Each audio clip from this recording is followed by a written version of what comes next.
The dining room fell quiet the instant the words left my mouth. Not the courteous hush people use to gloss over tension. This was thick, pressing silence that made the air feel heavier. My husband blinked slowly, as though the sentence had arrived in a foreign language. His mother froze mid-bite. For the first time in years at that table, I didn't force a smile. My name is Elena. I'm 34, married 7 years. And up until that evening, I was the one everyone called level-headed, accommodating, low maintenance. The person you could rely on without ever really seeing. I out-earned my husband by a good margin and covered most of our shared life, yet I was still treated like an outsider in my own home, especially by his mother, Sophia. To her, my paycheck was communal property she had a natural claim to. That dinner unfolded like so many others. Her place carried the familiar mix of roasted meat and bleach.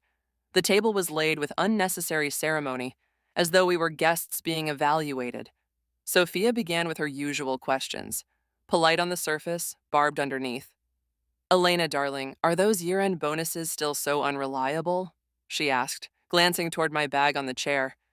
"It must be exhausting, never quite knowing what extra you'll bring in." I answered the way I always had, measured, polite. I said the job was secure. I said I felt fortunate. I said nothing about how my salary covered the lease on the car parked outside, the trips she loved to recount, the specialist appointment she'd quietly passed to my husband the month before. Then she gave that small, indulgent chuckle. Turning to him, she said, "Well, at least her earnings can step in for the family when it matters. That's what a good wife does, isn't it?" Something clicked into place inside me. I looked directly at my husband, not at her, and spoke low but unmistakably clear. One more remark from his mother about my income, and the polite facade would end. I would handle the explanations myself, about limits, finances, ownership. He said nothing. He simply lifted his glass of water and stared into it. Sophia's lips curved in quiet triumph. That was when I understood. The meal had never been about eating. I was finished waiting for him to pick a side. On the drive home, the streetlights streaked across the glass. He stayed silent the whole way. Chosen silence carries its own gravity. I watched his hands grip the wheel tighter, waiting for defense, apology, anything. Nothing came. Finally, he sighed and muttered, "You didn't need to turn it into a scene." A scene. Not disrespectful, not overstepping, just a scene. The word crystallized the pattern.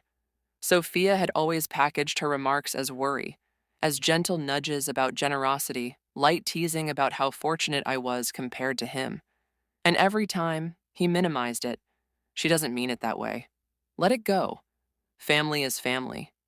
But family doesn't send late-night payment requests.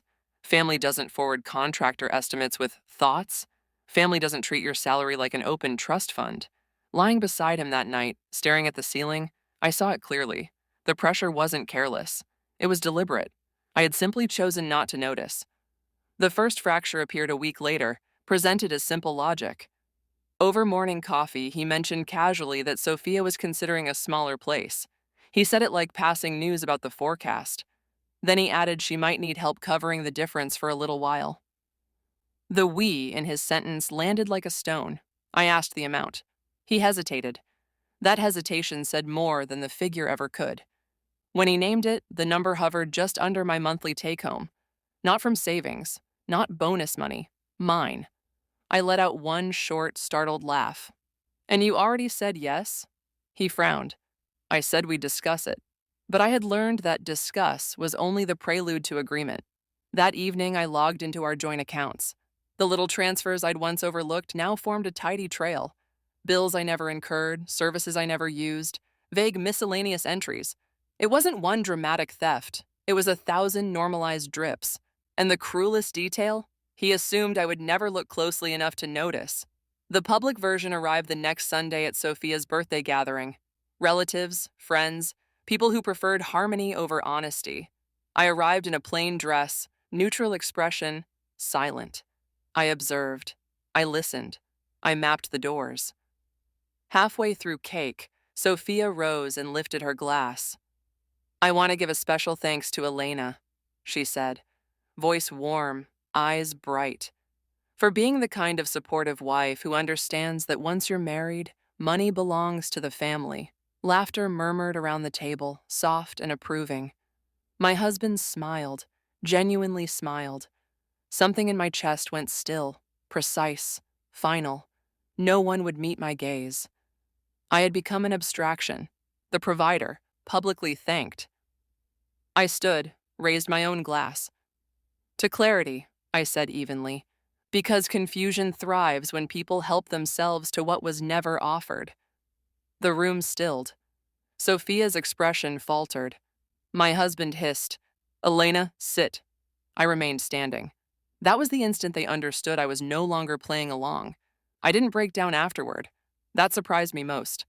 At home, I showered, changed, and perched on the bed's edge while he walked back and forth, lecturing about delivery, about misunderstanding, about how I'd embarrassed everyone, everything except his role.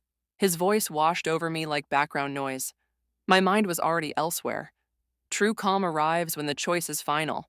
I opened my laptop without heat, methodically.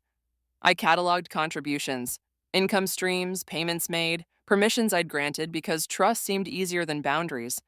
I reviewed the messages I'd let slide, the requests I'd met with quiet instead of no. Quiet, I now saw, had been read as consent. I fixed it. I phoned the bank and split the accounts. I updated access rights.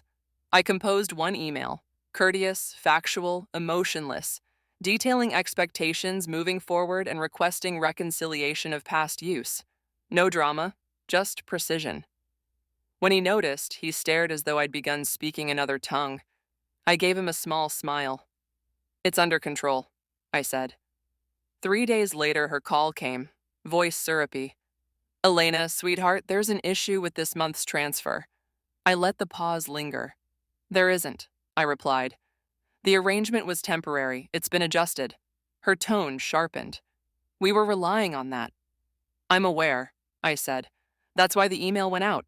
Future support requires mutual agreement. Past amounts require settlement." She tried brittle laughter. "You're overreacting." "No," I answered. "I'm being precise." That night he confronted me, clutching statements, voice edged with alarm. "You didn't even tell me." I held his gaze. "I warned you." He faltered. "Mom's distraught." "I imagine so," I said. "She isn't accustomed to consequences." The next morning, a formal repayment summary landed in her inbox. Dates, amounts, clear. Her approach shifted from indignation to unease. She bypassed me entirely and flooded him with messages, voicemails, sobs. I was cruel, I was destroying family, real daughters-in-law don't tally debts. For the first time, those words couldn't reach me through him. I had stepped out of the circuit. He returned one evening hollow-eyed. "She's saying she'll tell people you're selfish, that you're breaking everything apart." I nodded. "She already did, publicly. Remember the toast?" He dropped onto the sofa, deflated. "She says if this doesn't stop, she'll have to sell the place." "That's her choice," I said softly. The softness unnerved him. When the deadline passed without payment, I didn't pursue. I simply passed the records to the attorney I'd spoken with privately weeks earlier. Not for court, for structure. A formal letter reached her door. Suddenly, everyone wanted discreet conversations, especially my husband. The resolution came without fanfare. Sophia didn't argue or apologize. She paid every cent silently, because the lawyer uncovered what she hadn't anticipated. Years of quiet family assistance routed through my accounts carried tax consequences she couldn't risk public. My earnings hadn't merely been convenient. They'd shielded her. When my husband finally sat opposite me and truly looked, his voice broke. "You could have destroyed her." I shook my head. I gave her options. He asked if we could still be all right. That was the last piece of clarity. "I warned you," I said quietly. "Not her, you." 2 weeks later, I left. Calmly, finances secure, paperwork clean. Sophia lost her line of credit. My husband lost the ease of avoidance, and I reclaimed something absent for too long. Agency without malice. Money exposes expectation.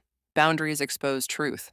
And I finally saw who they really were the day I stopped serving as the resource.